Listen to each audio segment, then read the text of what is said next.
What's that? Huh. Radio. What's going on with that radio?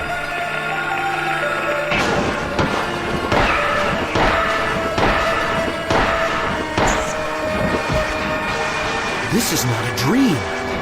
What's happening to this place?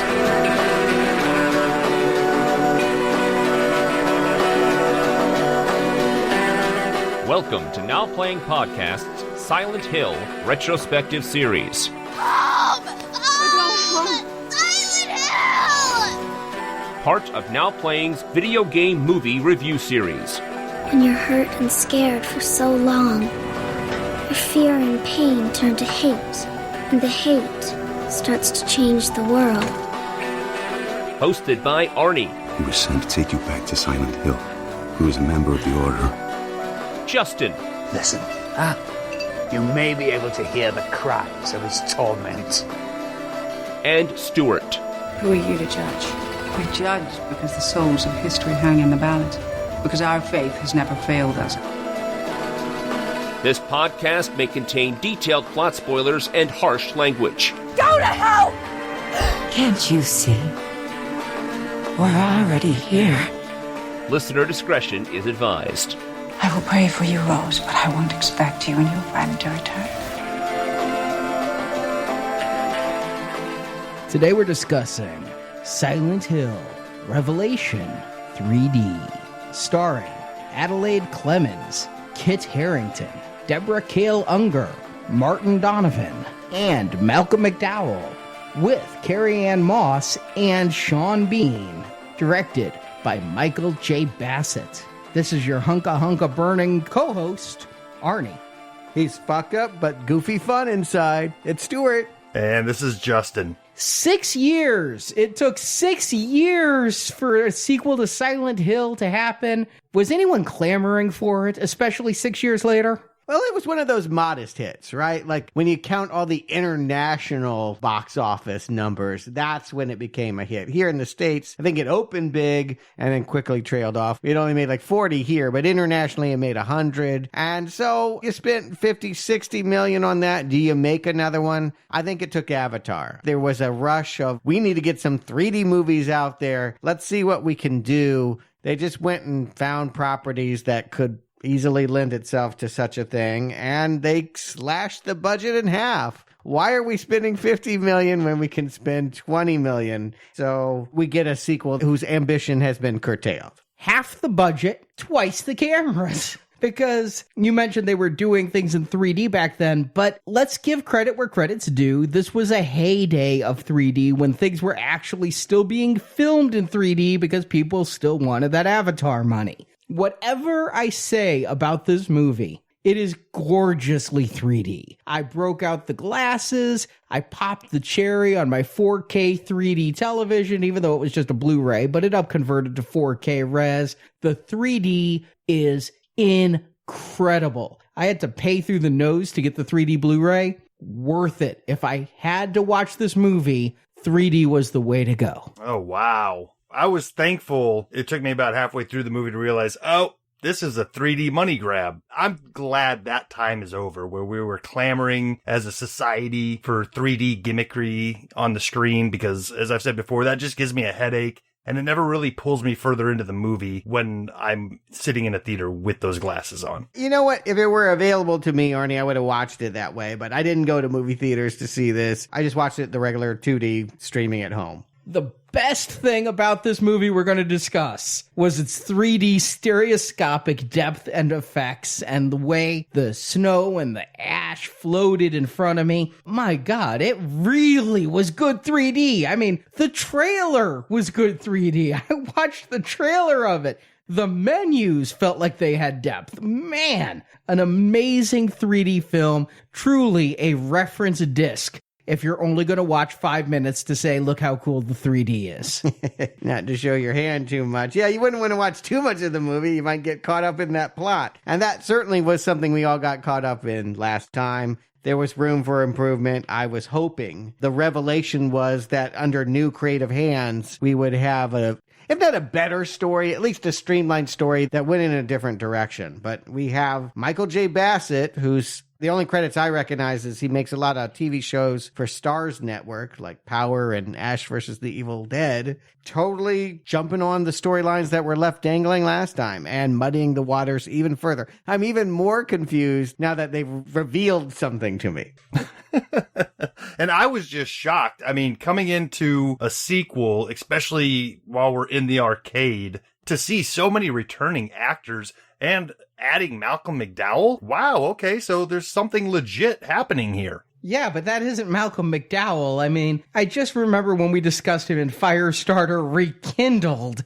I mean, this man is a whore, darling. Yes, he has his high moments. I would look at Rob Zombie's Halloween as a high moment. Or Clockwork Orange. Just saying. No, I'm saying in his latter day. Yes. Oh, okay. On the downslide. My go-to, would be like, man, the early years is obviously where you're going to see him on fire as an actor. Yeah, I'm talking about after his Wing Commander days. Yes. A Clockwork Orange is immediately what I think of when I think of this man. And the second thing I think of is whore. Because, I mean, yeah, there was Caligula, but really, there is this period where from that Silent Night remake, remember him in that? Maybe. He was the sheriff. You're looking confused. He turns up a lot in junk. Yes, people remember him from Clockwork and throw him in any trash movie they can find, hoping he'll bring some of that. Yeah, he has a name and people go, oh yeah, him. But the last thing I really remember him being in that had a level of respect to it might be Star Trek Generations. And even then I was like, wow, they pulled him out of something. But Mr. Magoo, Firestarter, Vamps. I mean, this guy picks shit. Or does he pick, or does he just say yes to everything? I mean, his IMDb page is just page after page of credits. You know, you call them credits, I call them embarrassments.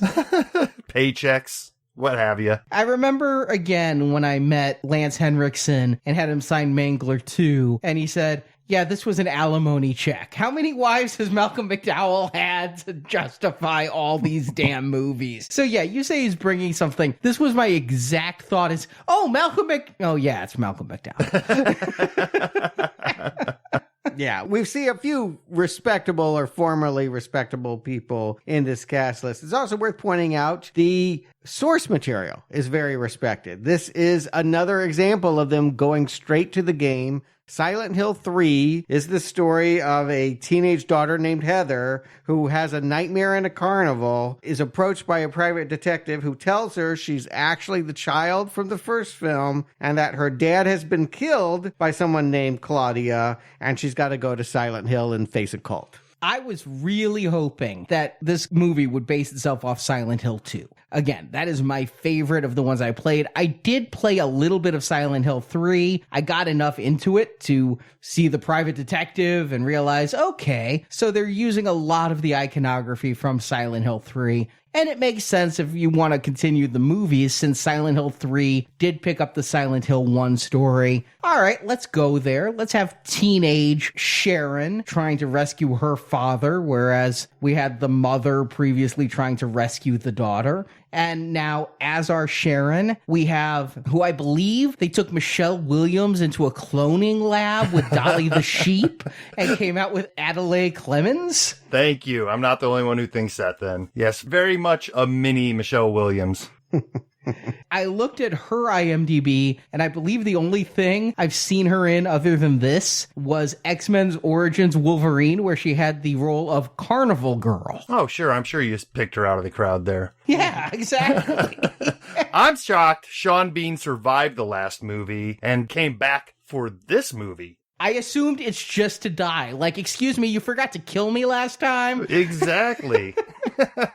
Can we fix that? And we get a little bit of Game of Thrones going on here because Kit Harington is Jon Snow. So I think this is pre-fame Kit Harington. This is when he was just kind of taking jobs before he'd blow up because of Game of Thrones. I think it's pre-acting class Kit Harington, because if you had told me it was Jon Snow, I wouldn't have believed you, because I like Jon Snow, and this guy sucks. It's definitely pre-dialect coach. I mean... All right, well, let's get into it, guys. You're already showing your hand here. We could jump straight to recommends. I think you've already said them. But, Arnie, give them the plot first. We'll walk back to Silent Hill 2. All right. Do you guys remember the end of Silent Hill 1? I mean, it was just 7 days ago. We had Christopher De Silva, played by Sean Bean. His daughter Sharon had nightmares. Wife Rose, played by Rhoda Mitchell, abducted the girl and took her to Silent Hill. And Rose discovered Sharon was some magical spirit offshoot spin-off of a burned witch. The good parts of this burned witch became a baby. Yeah, and the bad parts were all in that last half hour. Well, at the end of that movie, we saw Sharon and Rose try to return to Christopher, but they're trapped in the mirror dimension. Well, we find out at the start of Revelation, Rose found a way for one of them to return to the living using the seal of Metatron. Yeah, I know. I was like, the Allspark? What? The Right? Transformers crossover? What?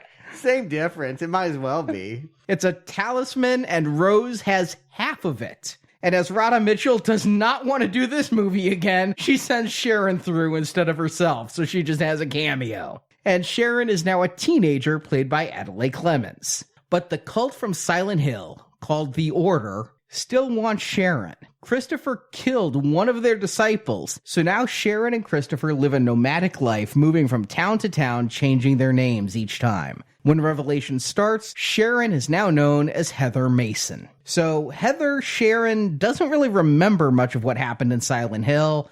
It's been a week and neither do I. I don't think I understood it at the time. So she's completely unaware that she's a half-witch spin-off lightness or something.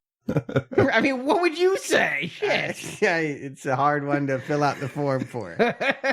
Male, female, half-witch lightness of being. Essence of a witch.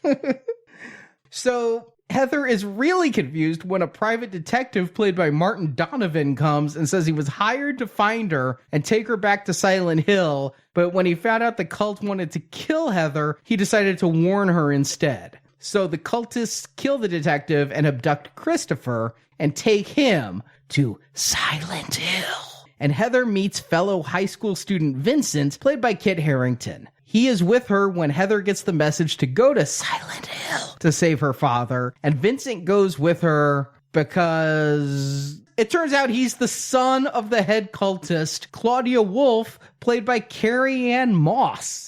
Yeah, who's different than the head cultist that we had in the last film. I think she was vice head cultist last time. She's been promoted. It's mentioned she's Christabella's sister. I don't know why she didn't burn up with the rest of them, but I guess they were off in a different wing of the building. She called in sick that day. Mm-hmm. They were at a witch conference out of town.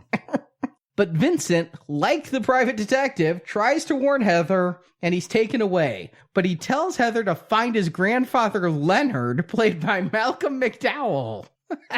In an insane asylum, where they all should be. In an Afghan, he took off a couch. Yeah. Leonard has the other half of the seal of Metatron, and if Heather can get both halves together, she can defeat the cult.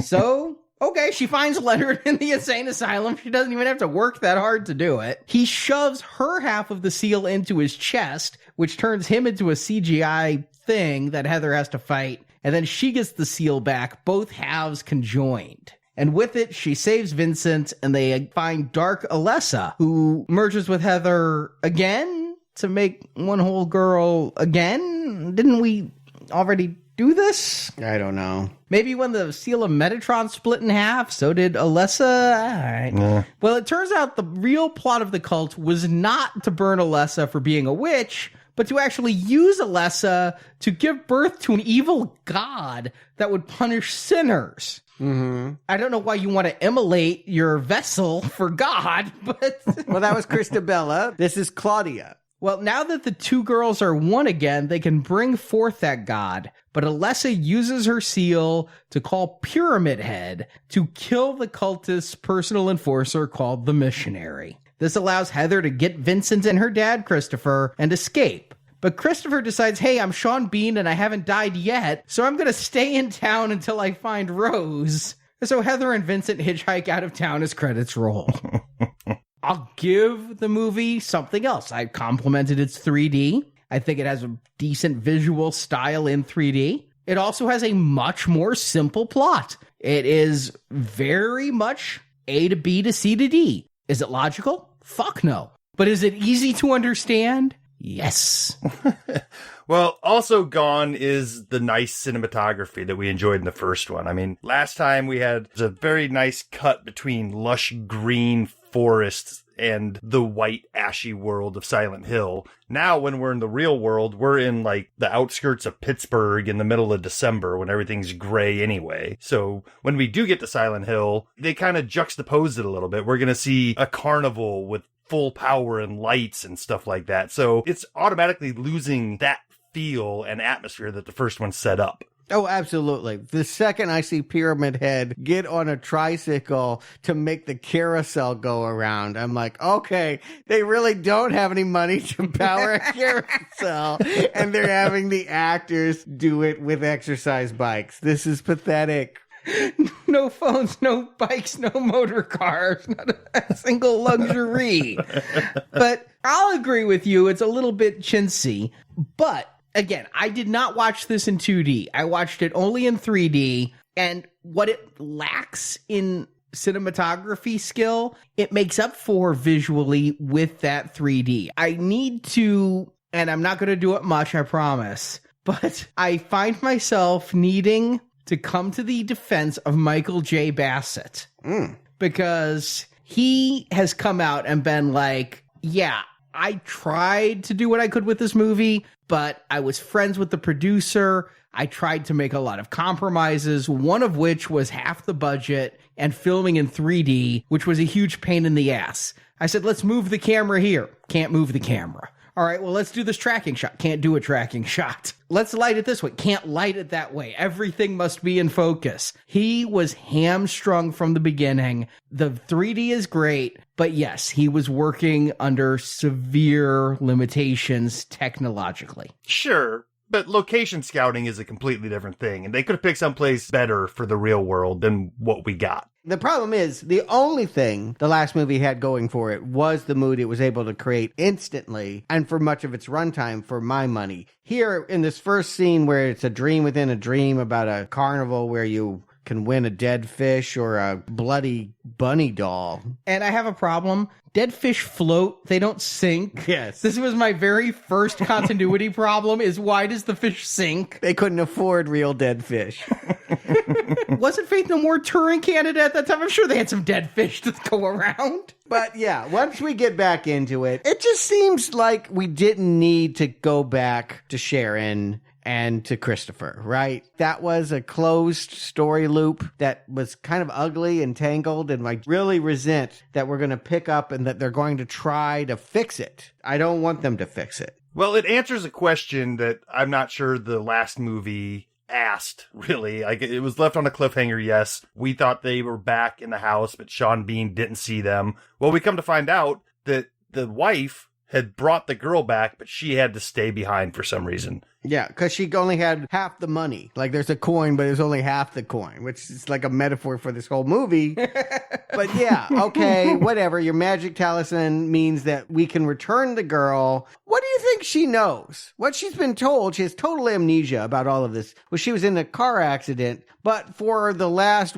7 years, every year or so, her dad runs to her and says, "You're now Brenda. We got to get out of here and dye your hair." Why would she think that that all came from a car accident? Well, she saw him commit a murder. Yeah. Right. Yeah, a cultist comes at him with a knife at one point while she's still in pigtails, and she thinks that they're on the run, which they are. They're on the run for having murdered an intruder, but what he's not telling her was that intruder was from Silent Hill? Yeah, they've been sending out scouts. The ones that were grabbed by the barbed wire burn victim and ripped into pieces are still there? Or a new group? Yeah, this is a totally new cult, I think, the Order of Toledo. It's run by the former cult leader's sister, and they don't want to burn witches, they want to bring gods. So I think what we've got is this is the Pepsi to Alice Krieg's Coke. Okay, well, yeah, you're getting to my next confusion, which is that I thought last movie, the reason why Sharon had dreams about Silent Hill was because her darker half was calling her home so that they could take on the cultists. Now she's having these dreams because the cultists want her to come, because unifying with her evil sister will mean that they can kill a god and also impregnate her to create a new god that will kill. Yeah, where's your confusion here? Yeah, okay. All right. You're right. I'm a little slow. I'm sorry. Let me drink some coffee, catch up with you guys. Brilliant. What I meant to say is it's brilliant that we now have Heather and Harry, which are the names of the characters from the video game. That's, I guess, an in-joke, is that they now go by aliases that are actually the characters from the game. And it's flipped the gender so that it's like what it was in Silent Hill when it was a dad and his daughter. We didn't have that Rose thing. But we do have Rhoda Mitchell coming back inexplicably for 2 minutes to do something in a mirror. What I read is Rhoda Mitchell. Does she work much? Do people know Rhoda Mitchell? Do you guys know Rhoda Mitchell? I know her from indie films. I've seen her in small stuff. She's Australian. Saw her do a lesbian art movie with Ali Sheedy that was actually pretty good. Apparently, she's a pain in the ass. She really fought with the director last time because her method is, okay, we're going to film the scene 4 or 5 times while I get into character, and then I'm ready. And that's wasting a hell of a lot of time. So I think possibly the reason they flipped it up is we can't afford the time with Rhoda. So let's do her one scene 4 or 5 times so she can get in character. It's a 1-minute scene, so we'll have her offset in 15 minutes. For the limited budget, the limited everything on screen here, it really is shocking to me that they're bringing so many of these original people back, especially for such small little, I mean, I don't even want to call it a cameo. She was there literally for a 10-second shot and maybe half a day of shooting. And not only that, but she's like, Christopher, my love, take care of our daughter. I'm like, weren't you the chick that abducted her and ran away from him? I didn't get the sense that they were in love, but now that she's in limbo, she just can't stop fawning on him. This relationship doesn't feel like the one that I remember. Yeah, I still don't know why they were fighting so badly in the last movie. I mean, they were married, they were adopting a child together, their contentious relationship was the one I never understood. I'm okay with the oh my love, because now that she doesn't have credit cards he can turn off, I don't see what they're fighting about. And it brings a question. Has he been communicating with her over these years, or is that a one-time thing in the mirror? Yeah, I think that she's popping back as a way of warning him that he needs to protect their daughter because she's been found. Because she still lives in a version of Silent Hill, she's aware that the cultists have a link into getting this girl and dragging her back there. You would think that Christopher, if he did indeed love his wife, would be back at Silent Hill, would never have left, would have kept looking for her. But instead, they've been on the run, up and down various nameless cities, changing their identity because they don't want to be found by these ghosts. What do we want to call them? They can only come into our world when they cut tattoos into their chest, and that gives them like a couple days to go out with a dagger and try and get them. The symbol is straight out of the game, and in the game, that symbol is used to kind of try to fight back the evil spirits. Here, I don't know. Yeah, let's not dwell on something that they didn't spend time developing. For poor reasons, they feel a threat from the witch hunters of Silent Hill and not from Alessa, who is also still in Silent Hill. From a storytelling standpoint, I guess it might make sense to have our main character, Heather, be in the dark on this situation so we can learn along with her. But in a reality sense, you know, after a couple times, I can see Harry's wanting to protect his daughter. But after a couple years, you're probably going to fill her in on what's going on. Yeah. Well, he is set her up at a new school, the All Hallows High School. Like, that's a real place. And giving her a new vest, which I presume she wears in the video game. Otherwise, why are we spending so much time on a jean jacket? And sending her off to be humiliated by people that think she looks like she dresses at Goodwill and are really mean to her. And she makes friends with the other new kid, Kit Harington's Vincent. I did not recognize him as Jon Snow. The actor's name sounded familiar to me, but immediately I'm like, all right, there's something wrong with this kid. First of all, it's the middle of the school year and there's 2 new students. The only time I like him in the entire movie is when Heather is asked to introduce herself to the class, and she stands up and gives this wonderful speech that basically summarizes down to fuck all y'all. Then he has to introduce himself and he's like, I'm supposed to follow that? That is the only time he feels natural the entire movie. Because I agree. I mean, that's a great way to endear yourself to the students who have all just witnessed some freaky blonde chick just go off on a tirade. Even if you didn't know Silent Hill 3 had a character named Vincent that was back at Silent Hill luring the character of Heather there, I think you would know, I knew instantly that this guy is here only as a way of luring her back to the place that, you know, her father says she absolutely can never go to Silent Hill. She wakes up, she has these dreams, she writes those words down, she doesn't even know where it is or what it represents. The father will grab it and throw it in a carved box where he keeps all of the scraps of information about the town. She has no idea about the dangers that lie there until he is abducted and she has to go find him. He really is anti-town. First movie, second movie, just not going to that. I don't care. Not going. It might fix it. Fuck it. Not going to that town. He is completely in denial. Yeah. And why? Again, I asked, like, if you know that your wife is still there and she just needs the other half a coin, that seems like a plot worth working on if you indeed consider her your love. Again, maybe they didn't. Maybe it's easier to live separate lives.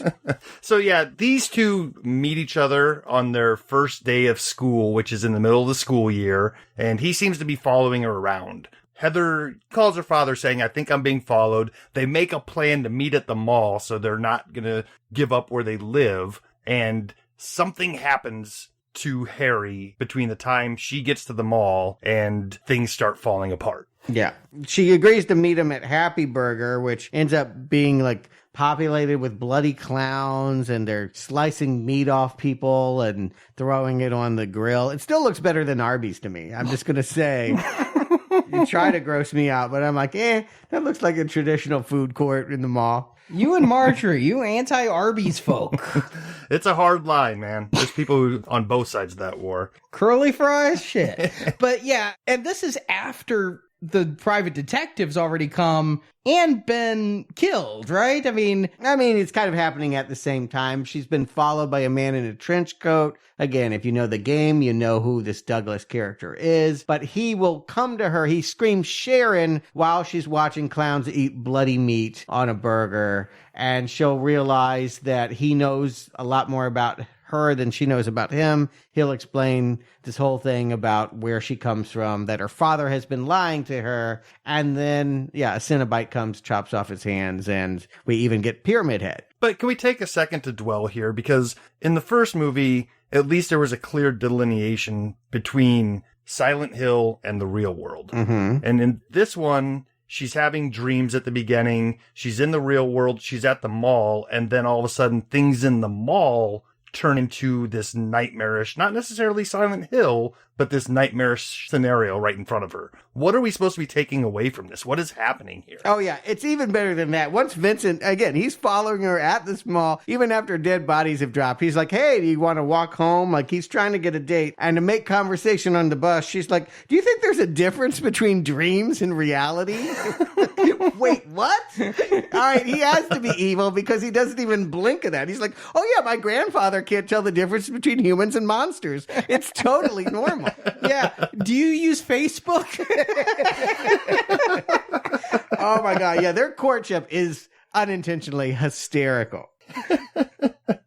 The fact that he ends up being an agent for Silent Hill is only trumped by the fact that if he hadn't been, that is the craziest kid in movie history. He met this girl this afternoon, and finds himself on the road with her, having a very serious I kind of love you conversation at a roadside motel 7 hours later. Yeah, he's not even paying attention. He walks her home. She walks in the front door. The whole living room is covered in blood, presumably of her father's, and scrawled on the wall, "Go to Silent Hill," after everyone's been saying, whatever you do, don't go to Silent Hill. And he's like, "Hey, I got a car. Let's go." Like, sure, why not? I'll just drive for hours. Nicest blood penmanship I've ever seen, by the way. Those letters were crisp and clean and all the same size. Very well done by whoever wrote the blood message. Who did write the blood message? Who came from Silent Hill to get the dad if this was for Vincent to get the girl? Like, how many agents do they have, and how many times can they use their booga booga magic? I think it's the missionary. They sent the missionary and they sent Vincent. Good cop, bad cop. Vincent's supposed to lure her with love.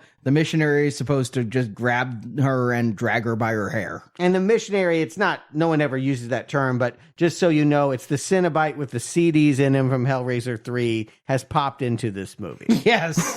Like I told you last time, any Silent Hill art design could be anywhere else. Oh, don't compare this movie with last week. No way is this the same thing. This is looking really shabby. But they're pulling their creatures from the same well, which is the video games. Right. And now we're hearing a lot about this Order of Atil, or whatever the hell they're saying. I think that's French for stupid, but this is where we're starting to get the details that what's luring her back are the witch hunters, the ones that wanted to burn her, and not Alessa, who's also there. But again, what do they want? You say this is simpler. What's the simple answer here? They want to give birth to a god that will kill sinners. Okay. And Alessa has nothing to do with that. It's all about Heather, her good half. They need them together to do it. Okay. All right. Because, yes, it's mentioned that for 100 years, they were waiting for a child capable of having such a god baby. And that was Alessa. But since Alessa cleverly broke off her better self into a creature now calling herself Heather, they need that Heather part. I guess that makes sense if anything I just said makes any sense at all, which it doesn't, by the way. It makes Silent Hill movie sense. I mean, understand Silent Hill, the games, one of their positives is that they do have a dreamlike quality where you can debate and reflect on what was real. The game developers intentionally put contradictory information in the games so that you can't just walk away and go, well, that was that.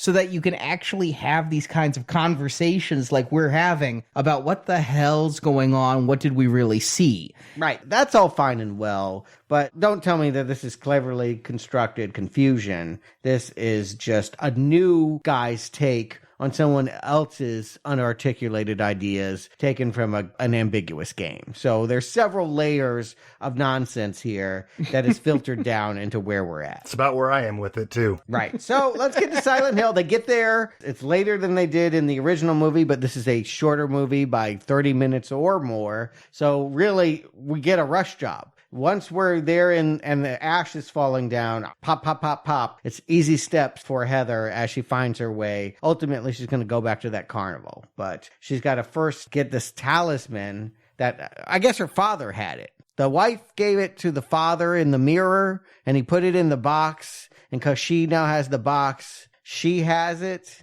when they get to the motel.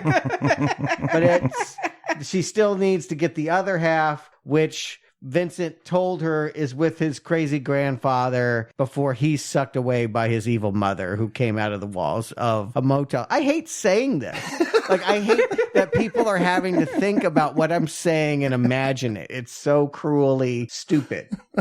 But that's what's happening. She has a magic Megatron device, but only half of it, and she needs to find another equally insane person inside Silent Hill to smash those two together so that she'll have the power of Megaton. What is it? Metatron. Metatron. It is. Okay, it's really close to Megatron. It is, but Metatron is an archangel from Judaism. Of course. I think we encountered him in Constantine. Sure. He's Old Testament stuff, not Cybertronian stuff. Right. He's old school. I need to read the Bible more and I'll understand what's going on here. Bible more, Transformers less. I'm not even a Christian and I advocate that. So anyway, she gets to the ashy place. She's been separated from Vincent in the same way that Rhoda Mitchell was separated from the cops, because it's scarier for a woman to be alone in this environment than it is for two people to be walking there. And of course, Vincent knows where everything is and will eventually show her where she's going. For the meantime, we get this kind of random scene where apparently two women broke down outside Silent Hill and are now being turned into mannequins by a mannequin spider. This has something to do with Christabella, I think. Because did you notice Christabella's lair last movie had all kinds of mannequins around it and things? I wondered if there was something that was happening there. You actually assume that Christabella was taking runaways and turning them into mannequins? All I'm saying is there were mannequins in the last movie. Okay, well, yeah. This is a new flourish that we have a spider made out of mannequin parts, and it likes to just watch naked women turn into plastic. This part was a little creepy, you know, having her stumble around this warehouse with shelves filled with mannequin parts wrapped in plastic wrap, and to have one of them turn to her with real life eyes and blink. There's a little bit of creepiness going on here. And the spider part does come off kind of hokey, but at the same time, I feel like it's within that style of the game and is working to a certain degree that a lot of this movie hasn't so far. I like the design of the spider mannequin creature, but I actually think when I was watching some bonus features, it looked better in 2D. In 3D, it was really a blur, and I could not keep up with it. In 2D, I thought it looked pretty sharp. I guess I would be more okay with it if I felt like any of this had to do with anything. But, I mean, this is not connected with any of the other crazy plots that are running through this. This is just a spider that likes to make hitchhikers into mannequins. And as soon as we run away from it, we'll never think about it again. Is that the case? I thought it was still part of the Order's... I mean, I'm open. Really? I did not get any sense that anyone from the Order even knew it was there in the warehouse doing this. It's just doing its own thing. And why would they? What would you build a mannequin spider to do while you waited for the child that was going to birth the kill god? Make mannequins. I mean, obviously. Yeah, you're right. There is a lot of oshkosh begosh that we need to put on these mannequins to put in the main street convenience store, department stores. They got to come from somewhere. There's one thing that Silent Hill has. It's good quality real estate for businesses. A lot of windows. Made in America. Anyway, eventually she finds her way to that asylum where we know that the grandfather is, and where I assume we were going to meet Malcolm McDowell because his name's in the credit, and if there's a grandfather character, he would seem right for it. I was not expecting much from Malcolm McDowell in this movie for reasons I've already stated, but I think I expected more than 3 minutes of screen time. I was disappointed even that he wasn't hamming it up poorly for long. Yeah, I was disappointed in his outfit. I was disappointed that he was treated in this way and that I had to think about him having to perform this again and again for the cameras. It's just sad. Yeah, Arnie, you said that you realized by seeing his name, about halfway through seeing his name, what a whore Malcolm McDowell has become in movies. It took me to getting to this scene to come to that realization. So yeah, this was a letdown. It's like, Malcolm McDowell, oh, crap. Yeah, Malcolm McDowell in a muumuu playing Hannibal Lecter while he's bitching about his family. I mean, it's the opposite of cool. And this guy usually is cool. Even in bad movies, I think he's cool, but this is highly uncool. Little of the old ultra shitty performance. Yeah, and then they quickly save him with CGI because her half of the Metatron medallion turns him into a beastie that he can break his chains. You know, he's kept in this room where he's chained up. He can break through that, tear through the doors, sling Heather over his shoulder to do... If she didn't rip it out of his chest, what would have happened next? I thought he would have killed her. I thought he was just like a demon monster murderer out of his mind. Yeah, but he was conveniently carrying her somewhere to put her in a cell or something while she was being held eye level at the gaping hole in his body so she could grab the now complete medallion. Here's the difference, is that I do think that in the original film, while you didn't know what was going on, you understood physics. You understood basic, like, okay, we're in the room and we know that we're looking for Sharon. We know basically what's up. Here, I do not know what I should be hoping for. What is the goal here? I guess we're just to find Sean Bean. That's the thing that we're supposed to care about. I don't care enough about his character. I just want to see him rescued. Yeah, it really does just feel like a video game that you're not engaged with and you're just trying to survive the levels. It feels like one that got like recalled, like they didn't finish, like it got scrapped. We were working on it and then they canceled it, but you can still play it if you want. It's got a lot of bugs. I've bought some of those games. Yeah.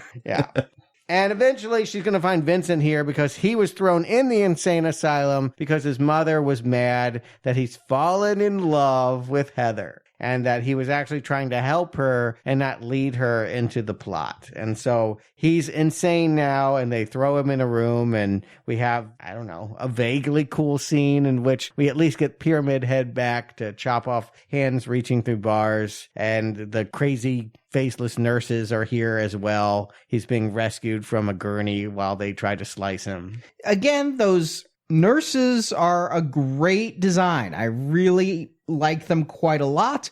I don't understand who's attacking who for why, and I think he was turned to the light side a little too easily. To say the least here. But what it really does, it feels like every time they want to have a revelation, it's just a recreation. It's, oh, let's do what we did in the last movie that creeped you out so well, except, oh yeah, we don't have the same budget, we don't have the same quality of actors, and we haven't created any sense of mood. So it's just a sad remake of a movie that didn't work that well to begin with. And I never even got the sense that Vincent was really working for his mother anyway. Like when he was talking about his grandfather, I thought he trusted his grandfather was actually a true human being and not actually twisted and had a plot of his own. This whole thing is a mess. It also raises my question I asked last week. Is Pyramid Head a guy or is there a bunch of them? Because he's back. Obviously, he died in the last one. In the games, there's a bunch of them. Okay, he's in this insane asylum kicking ass, slicing off the hands. It looks good in 3D, no doubt. But then, yeah, he's going to turn right back around and go to a carnival and have to make the goddamn merry-go-round go around again by doing the bicycle. Yeah, last time he was at least a glorified henchman. Now he's just got, like, odd jobs. Clean up in aisle 3. It is really disappointing. And the worst part is, I don't care. I don't care about any of this. None of the performances are drawing me in. None of the storyline is intriguing me. I thought the last one was convoluted, but I'm missing the nebulous nature of that story when faced with utter ignorance. Yeah, what's clear to me, the only way to save this would have been not to pick up any of those story strands at all. You just have Pyramid Head and some new people that get caught up in the town's lore for some reason, and you can have new characters that don't have anything to do with Alessa and Sharon and all of that stupidity. The fact that they've dragged us back into that has only meant that we have had to re-examine how stupid it was to begin with, and in trying to reveal something new, they have only exposed their own incompetence in writing and recreating the best moments of the film. Yeah, I mean, they could have taken the events of the last movie and made this movie about the lore of those events and people wondering, you know, for all these years, they've heard stories about this, and we could pick up a story of people actually going there, finding their way into there and finding out it's all true. That's a backdrop of something that doesn't have to pick up all these strands that I felt like weren't even loose leaving the first movie. Yeah. And again, they made this work as Silent Hill 3, and it was very effective. So what is not working here is the abridgment and the fact that they modified the story so much the first time. And the director, again, he came out before this film came out, and he was like, I'm not going to retcon the first movie. I'm going to stay true to the first movie while also honoring Silent Hill 3. But then he's created all these retcons that, like, Alessa and Heather never merged before or anything. And so what you're left with is this weird amalgam. I mean, it's kind of like the good Heather was shot off into the Silent Hill 3 video game, and we're left here with dark Alessa of this crappy film. Yeah, it all comes to a head when after they finish up at the park, they walk into the sanctuary and there's, goddamn it, it's Carrie-Anne Moss. 10 years after the Matrix sequels, did she deserve this? Yes, but I didn't recognize her. She deserved this? That's very unkind.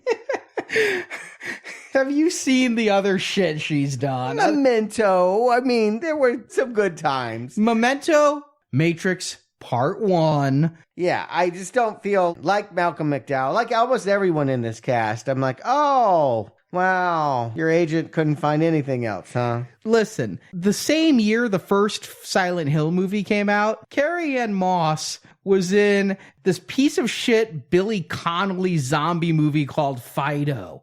From that moment on, she has less respect from me than Malcolm McDowell. Well, yeah, I mean, it's hard to argue when she's wearing this fright wig and you can defeat her by handing her the Megatron token. Metatron, like metronome. Yeah, whatever. Sure. Whatever you want to call it. She hands her a coin and she burns up and turns into what they're calling the mercenary, but again, is just some kind of S&M saw blades in her face creature. The missionary, not the mercenary. Oh. I wish it was a mercenary. Yeah. The mercenary, his name's Malcolm McDowell. But I like where they're heading on this. I mean, we do want Really? Well, yeah, I do want to see Pyramid Head use his sword on somebody. That is the climax I wanted to see. The fact that they're able to utilize him, that he becomes a force of good, or at least helping them to escape, that seems like the right instinct. It's about the only right instinct that I can find in the last hour of the film. But yikes. Now we're getting dangerously close to a fighting game movie. We're in an arena with a bunch of set dressing. We have a big guy with a big sword. It's starting to feel a little Mortal Kombat-y here. Which would be an improvement. Sure. That second Mortal Kombat's an improvement. Ooh, all right. I think you're being a little bit mean there with Mutaro. Give me Mannequin Spider over Mutaro. But I can't help but think that fans of the game series are feeling served here. Even though I haven't played the games, this doesn't feel of the same genre that I've been told the game is. You know what the difference is? The director the first time was a real fan of the games. He was passionate about the games. He wanted to make a movie about the games. And while I don't feel he successfully adapted the game into a enjoyable cinematic experience, at least he respected the material. This guy wanted a job. This guy wanted to come in and make a second movie and serve all the masters and meet the tech requirements, but he doesn't care. I don't even know how much he's played the games. And even he's come out and been like, you know what? That movie is shit.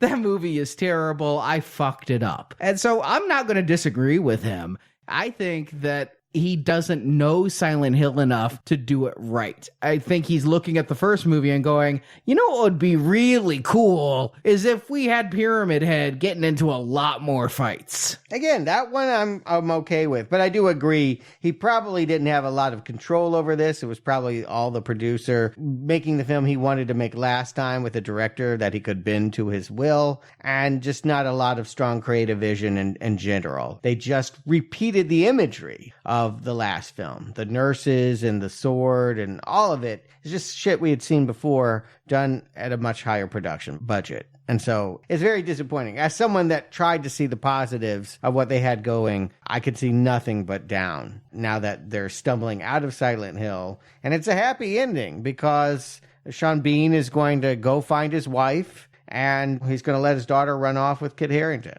It's a happy ending in that it's over. I mean, I don't really know that Sean Bean on an endless mission to find his wife in an alternate dimension, I wouldn't call it happy. Happy as he finds her and escapes with her. It might be notable that Sean Bean not only survived a movie, he survived a series of movies.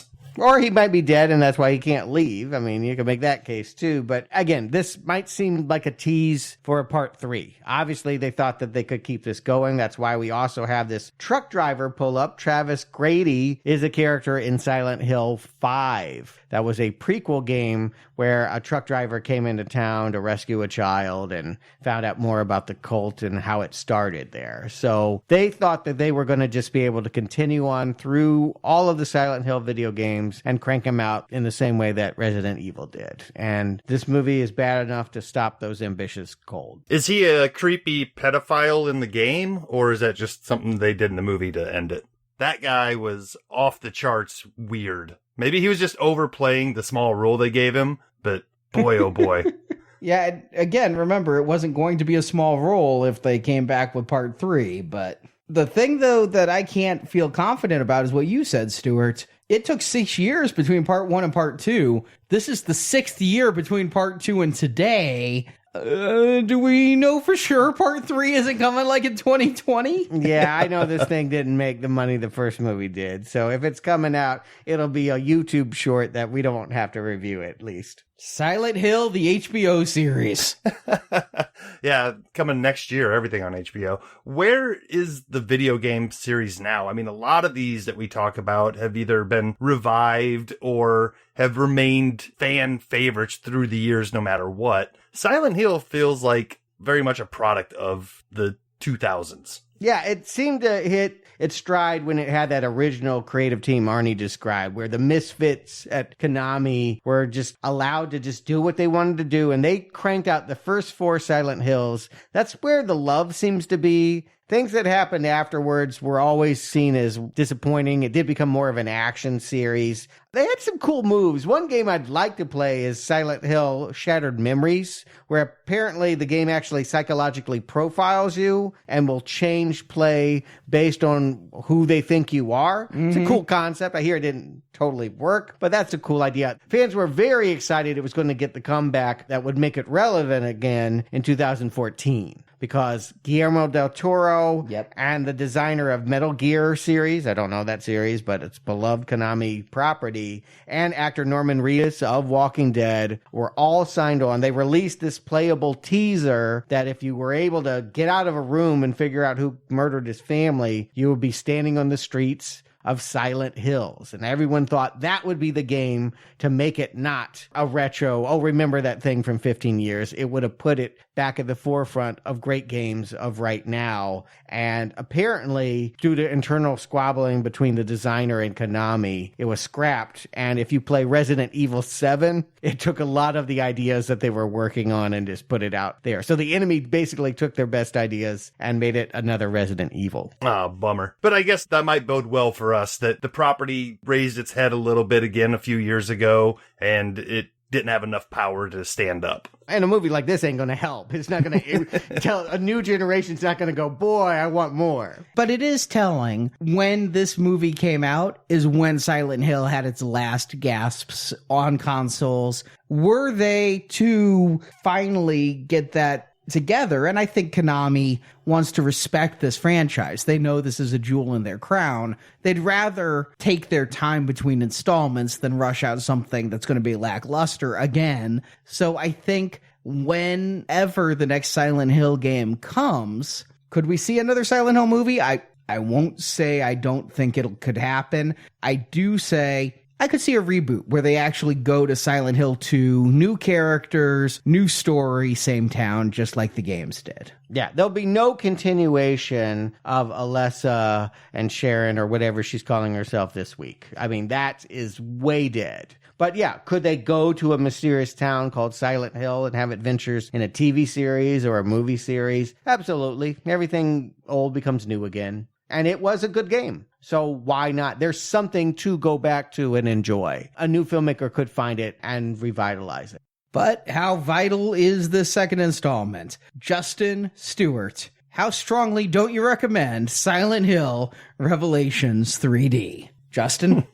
Obviously, it sounds like a train wreck from what we've been talking about. And it is. It's a mess that's hard to follow. It's hard to care about any of these characters. Some of the visuals are okay, but it's not nearly enough to keep me interested in this movie or the franchise. Last week, I had no expectations and was let down after the nice, strong start that movie had. This one starts on a sour note and never corrects. Its only redeeming quality is that it was a good half hour shorter than the original, and it's a little more breezy than the first one. But this one hurts more than that first one, because the first one had disappointment. This one just kind of felt like a gut punch that never stopped. So yeah, this is a more strong red arrow for me. Stuart. Yeah, a lot got revealed here to a character with amnesia. If you didn't see the movie last week, if you did not know the original, they'll retell it to you badly. They'll rehash everything that was cool about Silent Hill on half the production budget, and it will be supremely unscary, unemotional,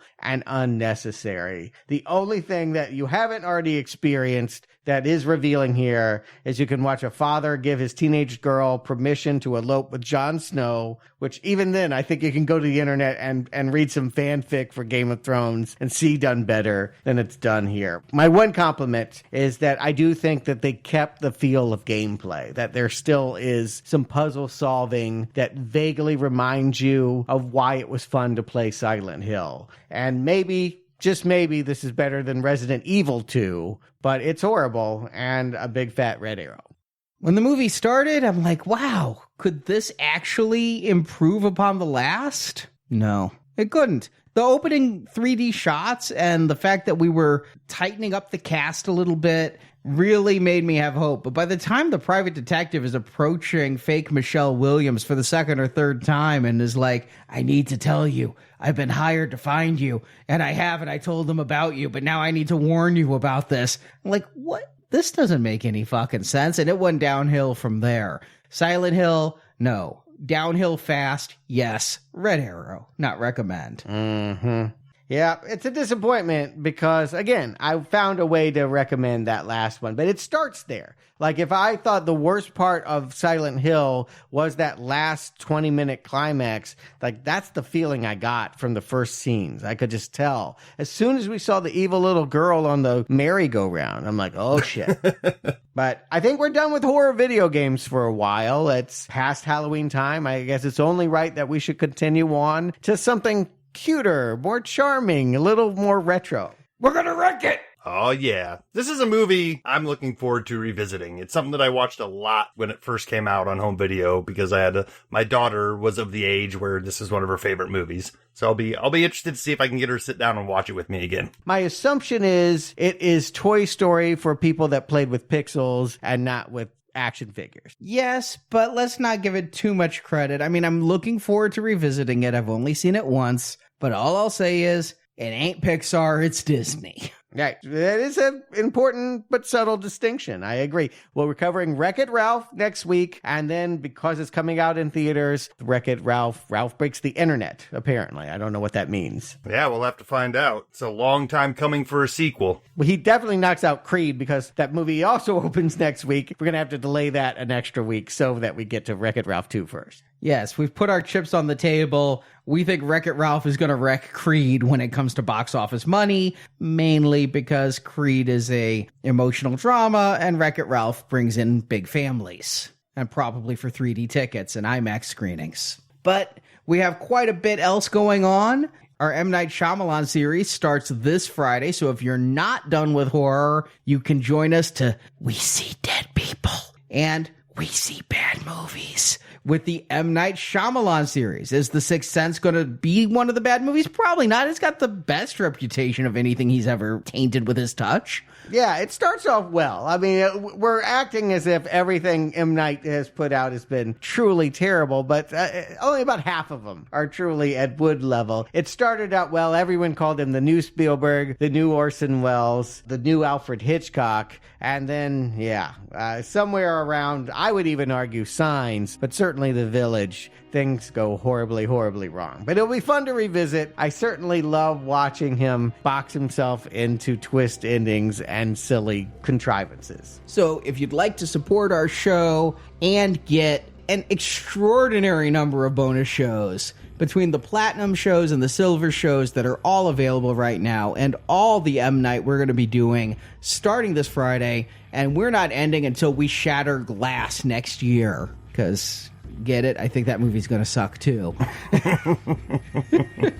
It's got lofty goals, pulling characters in from other movies that weren't originally connected, right? Yeah, I mean, that's really easy. So many movies do that well, like Justice League. But all the details are at nowplayingpodcast.com/donate. And Justin Stewart, thank you for joining me. And until next week, game over.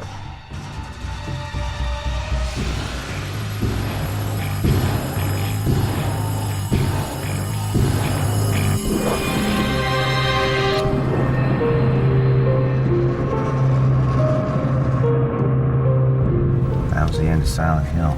These were good people. Most of them. Some might say deserved it. Thank you for listening to this episode of Now Playing Podcast. We hope you've enjoyed the show. You're kind of funny. You're pretty fucked up, but I don't know. I think you're goofy fun inside. Goofy fun. That'd be nice for a change. Come back to NowPlayingPodcast.com each week for another new movie review podcast. You burned in the fire that you started, and nothing can save you, because you're already damned! Also at our site, you can find hundreds of other movie reviews, including Star Wars, A Nightmare on Elm Street, Independence Day, the Avengers films, Back to the Future, Batman, Superman, The Fast and the Furious, and more. Another one will come. This is still a place of lost souls. Now Playing Podcast is a show without any sponsors or ads. We rely on support from listeners like you to keep Now Playing operating. There is nothing you can do to save him without damning yourself. I don't care, just tell me what you know. You can donate to the show and, as our thank you, receive bonus podcasts. Over 150 bonus movie reviews are available to choose from on the Now Playing Podbean page, including Alien, Night of the Living Dead, Jurassic Park, Ghostbusters, Indiana Jones, Lord of the Rings, Psycho, Troll, and more. Why'd you cut off the cards? Look, Chris, that's not going to stop me from taking her there. Find a full list of available bonus shows at nowplayingpodcast.com/donate. I'm not okay. I need your help. Please. Please, hurry. You can also join the Now Playing patron campaign through our Podbean site. Patrons of $10 or more get a new exclusive movie review every month, plus even more perks, including one where you can pick a movie for our hosts to review. Find the details on our website. I'm trying to help you. Stay back! Why? Because I didn't know who I was working for then, but I do now. If you want even more Now Playing reviews, place your order now for the first Now Playing book, Underrated Movies We Recommend. Get reviews of 125 films our hosts love. You can order the book by clicking the banner at the top of our homepage. And anyone's name not found written in the book of life, they will be thrown into the lake of fire. You can follow Now Playing on Facebook and Twitter, where we post announcements of new episodes and where the hosts post movie mini reviews. Links to our social media pages are available on our homepage. Do you Facebook? Nothing like that? Fuck Facebook. Now Playing Podcast is produced by Arnie Carvalho. You created this nightmare. Everyone has a different nightmare in Silent Hill. I am there. Now Playing's video game retrospective series is edited by Arnie. You're in your own business. Now Playing credits read by Brock. Have you heard a single word I've said? Yeah. Have you heard a single word I've said? The opinions expressed on Now Playing are those of the individual hosts and may not reflect the opinion of Venganza Media Incorporated. You darkened the heart of an innocent, and now you cower in the face of Alessa's revenge. Venganza Media Incorporated is not affiliated with the motion pictures reviewed or otherwise referred to herein. All movie clips and music included in this podcast are the intellectual property of their respective copyright holders. They are included here for the purpose of review and no infringement is intended. And what's your definition of justice, huh? Many different forms of justice, Chris. So you've got man's, God's, and even the devil's. Certain forms you just can't control. So I want you to go home now to your nice warm bed and let me deal with this town and what has happened over the last 30 years. Okay? End of story. Now Playing Podcast is an exclusive trademark of Venganza Media Incorporated and may not be used without the expressed written permission of Venganza Media Incorporated. All rights reserved. You're under arrest. What? You have the right to remain silent. Why? Anything you say What the will hell be used for? against you in a court of law. Now Playing is a Venganza Media production, copyright 2018, and no part of this show may be reproduced, repurposed, or redistributed without the written permission of Venganza Media Incorporated. Now the dream of this life must end, and so too must the dreamers within it. For over 30 years, they've lied to their own souls. For 30 years, they've denied their own fate. But now is the end of days, and I am the Reaper. Deborah Kale Unger, Martin Donovan. And there's got to be a with. Sean Bean, Rada Mitchell. I'm thinking Malcolm McDowell. There has to be a with or an and. Or a paycheck.